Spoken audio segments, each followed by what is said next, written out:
Warga Jalan Sawo, Kelurahan Bareng, Kelojen, Kota Malang memprotes keberadaan tower seluler yang berada di lingkungan tempat tinggal mereka. Warga melakukan protes karena tower tersebut dianggap ilegal. Pendiriannya tidak disetujui warga. Untuk mengelabui warga, pendirian tower ini berkamuflase menyerupai cerobong asap.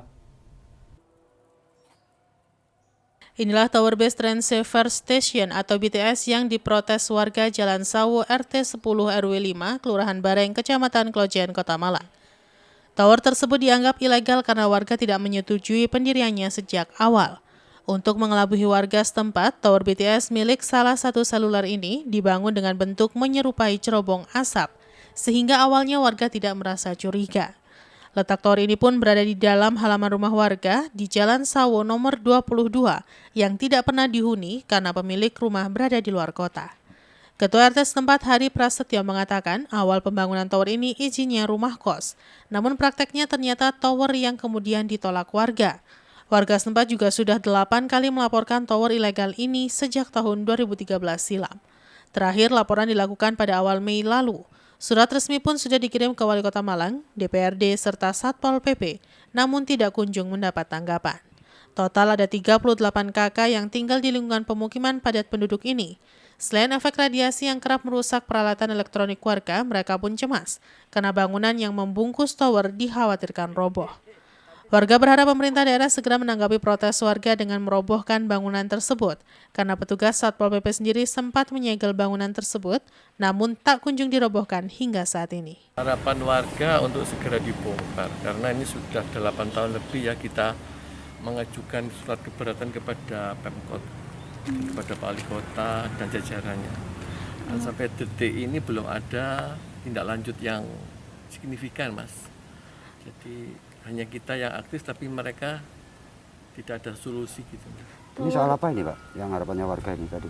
Ya minta segera dibongkar, karena ini ilegal toh, nggak ada izin yang resmi dari pemerintah kota untuk IMB towernya. IMB Tower. Bentuk towernya seperti apa sih Pak? Kamuflase yang di Multiple ini ya, tapi kamuflasenya itu seperti ditutup seperti ini, jadi kayak ada sama itu, ada gentengnya itu. Berarti bentuknya seperti rumah Ya, gitu ya? ada cerobong gitu. Oke. Pak, ini berarti mulai tahun berapa Bapak? Mulai awal kamu kamuflase tower? Berdirinya ya tahun 2015. 14-15 itu pembangunannya setahun. Tower apa Pak? Seluler atau apa Pak? Seluler ini. Tower seluler. Pak, apa sih Pak yang dikhawatirkan warga dari keberadaan tower ini? Sinyal itu kan mempengaruhi TV rusak. Radiasinya juga. Terutama itu radiasi juga. Ini kalau petir Mbak, kalau mau musim hujan itu warga sekelilingnya kok jarak 20 meter tuh ada yang listriknya mati, terus parabola juga rusak. Korslet itu TV juga banyak sudah berapa kali? Bisa 2 kali iya. rusak. Kalau pas musim hujan itu kena petir itu. Pak, sebenarnya sama pemilik dibuat apa sih konstruksi ini Pak? Bangunan begitu tinggi ini. Ya itu alasannya kamuflase. Jadi awalnya izinnya untuk kos-kosan ya. 2 lantai untuk rumah kos-kosan. Oh gitu. Tapi begitu berjalannya waktu kok mencurigakan kok sampai 3 lantai lebih gitu. Gitu. Ada yang sebelah kiri. Simon Alfredo melaporkan. Ketua Komisi C DPRD Kota Batu Kamim Tohari mendesak usut tuntas dugaan kejahatan seksual yang terjadi di sekolah SPI Kota Batu karena kasus yang terjadi di sekolah bukanlah kasus yang berdampak pada psikis siswa-siswi yang menjadi korban, namun juga berdampak pada dunia pendidikan lainnya. Dugaan kasus kejahatan seksual dan kekerasan anak terjadi di salah satu sekolah di Kota Batu. Ketua Komisi C DPRD Kota Batu yang melakukan pengawasan pendidikan menyayangkan kejadian yang terjadi di sekolah tersebut. Pasalnya sekolah yang menjadi percontohan sekolah di Jawa Timur kini tercoreng oleh pemilik sekolah yang diduga telah melakukan kejahatan seksual terhadap 15 anak didiknya. Bahkan kejahatan luar biasa yang terjadi di sekolah tersebut kini dalam proses penyelidikan Polda Jawa Timur. Tidak hanya kejahatan seksual, namun para siswi juga menjadi korban kekerasan fisik dan eksploitasi ekonomi dengan memperkerjakan siswa-siswi atau lulusan sekolah dengan gaji tidak sesuai umumnya. Ketua Komisi C DPRD Kota Batu sangat menyayangkan jika apa yang dilaporkan ke Polda benar adanya, karena sekolah tersebut merupakan kebanggaan semuanya di lingkup Jawa Timur. Diharapkan kasus ini berjalan dengan prosedur hukum yang berlaku dan pihak legislatif menjunjung tinggi asas praduga tak bersalah, tapi secara keadilan harus ditegakkan juga. Karena menjadi pembelajaran semua pihak harus berhati-hati, terutama lembaga pendidikan yang ada di Kota Batu. Khamim Tohari mendesak kepada Dinas Pendidikan Pemprov Jatim untuk memberikan pengawasan yang lebih dengan adanya perkara ini, dan semua pihak harus sabar menunggu berjalannya proses hukum yang ada. Satu, sangat menyayangkan sekali. Yang kemudian adalah sangat prihatin dan adanya kasus ini, yang mana bahwa SPI ini adalah sekolah kebanggaan kita semuanya, Jawa Timur, khususnya Kota Batu. Jadi begini, Mas, biar proses hukum nanti yang menangani. Jadi kita minta, ya kita menjunjung tinggi lah praduga tak bersalah, tapi secara keadilan harus kita tegakkan juga gitu. Dan ini menjadi pembelajaran buat kita semuanya, semua pihak. Jadi yang mana dengan kasus ini semua pihak harus mengaca gitu loh. Jadi sekolah pagi ini sangat jadi kebanggaan masyarakat Jawa Timur, khususnya Kota Batu. Sehingga terjadi ini, kami sebagai warga Kota Batu, juga Ketua Komisi DPRD Kota Batu menyayangkan sekali, sangat menyayangkan sekali. Sehingga mau nggak mau kita mendesak untuk kepada provinsi yang mana menangani SMA ini segera menyelesaikan masalah ini. Begitu. Tapi tetap kami koordinasi dengan provinsi yang mana memang kewajiban kami, sehingga untuk menyelesaikan ini benar-benar harus selesai gitu. Yanto Yanjung melaporkan.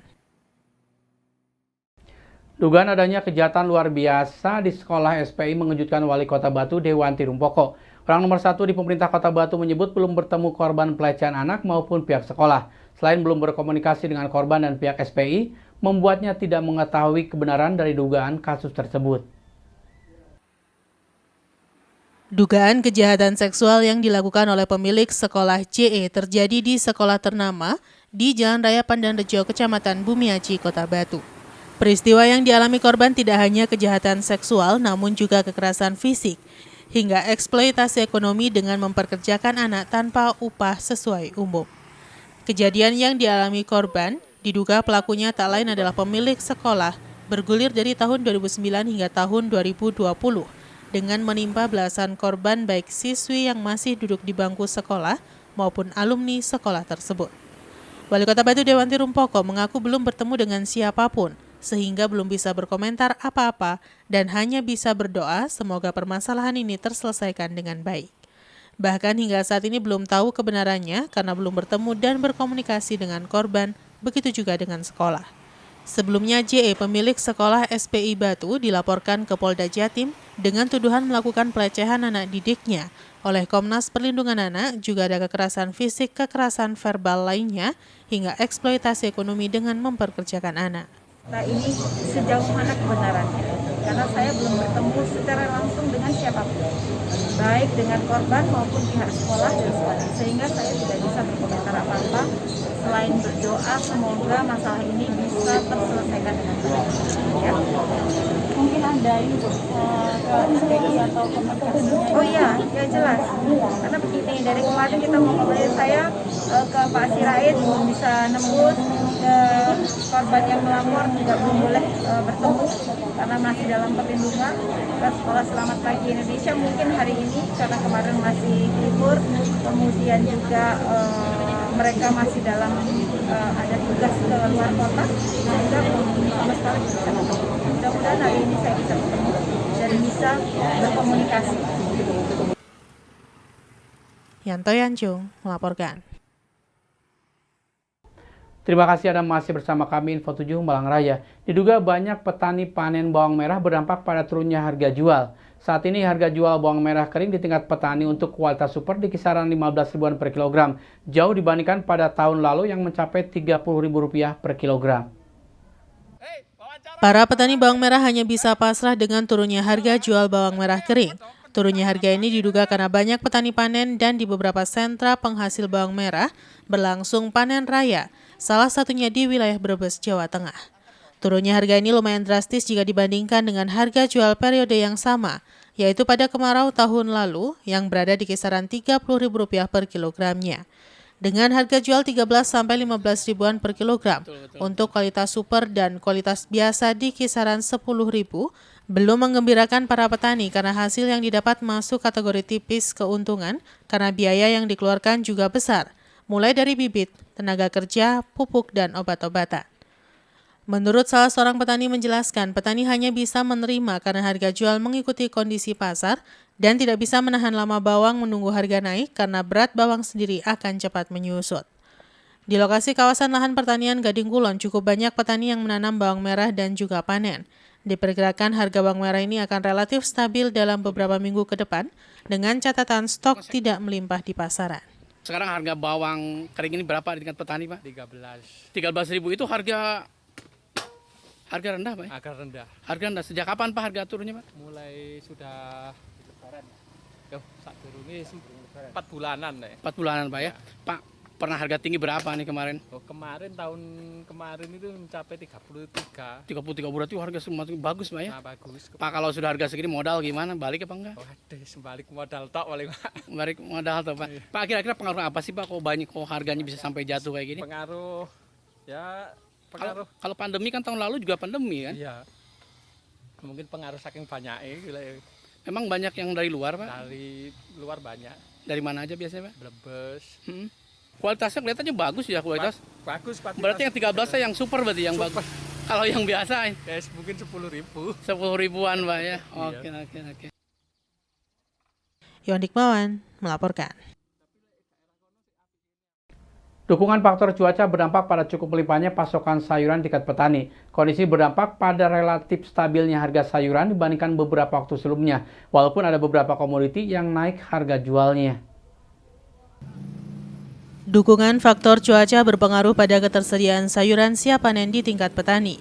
Kualitas dan volume panen sayur meningkat sehingga pasokan atau stok di pasaran relatif banyak. Kondisi ini berdampak pada relatif stabilnya harga sebagian besar sayuran, walaupun ada beberapa yang mengalami kenaikan dan penurunan harga. Banyaknya stok dan lancarnya pengangkutan dari lahan pertanian sampai ke pasar disambut positif warga pasar karena bisa dipastikan stok tersedia dan mencukupi, terlebih saat ini kondisi cuaca mendukung petani sayur. Menurut salah seorang pembeli yang sudah biasa membeli sayur di pasar grosir sayur Karangploso menjelaskan, dengan relatif stabilnya harga beli, dirinya yang akan menjual kembali sayuran tidak dipusingkan dengan harga. Yang penting barang tetap ada, sementara harga menyesuaikan. Di lokasi pasar grosir sayur Karangploso terlihat lebih ramai dibandingkan beberapa minggu yang lalu. Keluar masuk kendaraan pengangkut sayur banyak terlihat. Sayur-sayur ini tidak hanya dijual ke Malang Raya, tetapi juga dibawa ke beberapa pasar di Jawa Timur. Mungkin harganya agak stabil dibanding setelah hari Lebaran kan harganya naik turun. Sekarang mungkin apel-apel kan udah banyak yang datang, yang jualan, jadi harganya lebih stabil. Apa aja, Pak, yang naik, Pak? Mungkin cuma cabai rawit hijau yang naik, kalau cabai merah harganya stabil. Stabil. Tapi untuk pasokan banyak, Pak, di sini ya? Pasokan? Oh, banyak. Pasokan. Apa aja lagi, Pak, yang naik? Ya kayak ini naik banyak, ini belalu. Berapa belalu, Sel? Belalu 19. Biasanya kan cuma 15, 14. Oh, bener kan 4 ribuan udah? Iya. Oh, cukup tinggi ya tuh, Pak, naiknya kalau tidak? Iya. Pak, bandingkan setelah Lebaran sampai hari ini gimana? Pasca Lebaran? Pasca Lebaran kan sempat turun ya kalau saya dengar kan? Iya. Ya lebih stabil yang sekarang. Iwan Dikmawan melaporkan. Terima kasih Anda masih bersama kami Info 7 Malang Raya. Mempermudah layanan kepada masyarakat, Badan Pendapatan Daerah atau Bapenda Kota Malang meluncurkan program Bapenda Goes to Kelurahan. Program dari Bapenda Kota Malang ini untuk memudahkan masyarakat dalam hal membayar pajak. Program Bapenda Goes to Kelurahan berlangsung di Kelurahan Karangbesuki, Sukun, Kota Malang, di mana Bapenda yang bekerja sama dengan Bank Jatim turun langsung ke Kelurahan Karangbesuki untuk melayani warga yang akan membayar pajak. Program Bapenda Goes to Kampus juga disambut antusias warga Kelurahan Karangbesuki, di mana warga terlihat ramai berdatangan untuk membayar pajak bumi dan bangunan di Bank Jatim dan dilaporkan langsung kepada petugas Bapenda Kota Malang. Rahmat, salah satu warga yang membayar PBB pada program Bapenda Goes to Kelurahan, mengaku sangat terbantu dengan adanya program tersebut. Karena masyarakat tidak perlu lagi ke Bank Jatim atau Bapenda untuk membayar pajak, namun bisa lebih dekat dalam membayar pajak. Ia juga berharap program Bapenda Goes to Kelurahan dapat dilanjutkan sehingga memudahkan masyarakat dalam membayar pajak. Kalau untuk kemudahan, kalau seperti ini sih ya lebih dekat. Saya lebih dekat juga karena kalau langsung ke Bapendanya kan mungkin lebih rame gitu ya, lebih padat juga untuk pesertanya itu. Jadi kalau di kelurahan-kelurahan kayak gini tuh jadi lebih mudah gitu. Sementara Kasih Pendapatan Daerah 1 Bapenda Kota Malang, Suko Kurnianto, mengatakan bahwa program Bapenda Goes to Kelurahan tidak lain untuk memberikan layanan kepada masyarakat, khususnya dalam hal membayar pajak. Ia berharap dengan adanya program ini masyarakat Kota Malang lebih semangat membayar pajak, sehingga target penerimaan pajak di tahun 2021 dapat tercapai. Sementara dalam program Bapenda Goes to Kelurahan akan terus berlanjut dengan mengunjungi semua kelurahan di Kota Malang. Masyarakat yang membayar pajak di program Bapenda Goes to Kelurahan juga mendapatkan souvenir dari petugas Bapenda dan Bank Jatim. Pelayanan yang ada di sini ada 2 pelayanan, yaitu pelayanan pembayaran pajak, baik itu pajak PBB maupun PDL. Yang kedua, pelayanan mutasi PBB. Mutasi bisa berarti pendaftaran PBB yang baru maupun perubahan dari PBB, baik itu perubahan nama maupun perubahan pemecahan objek pajak. Simon Alfredo melaporkan.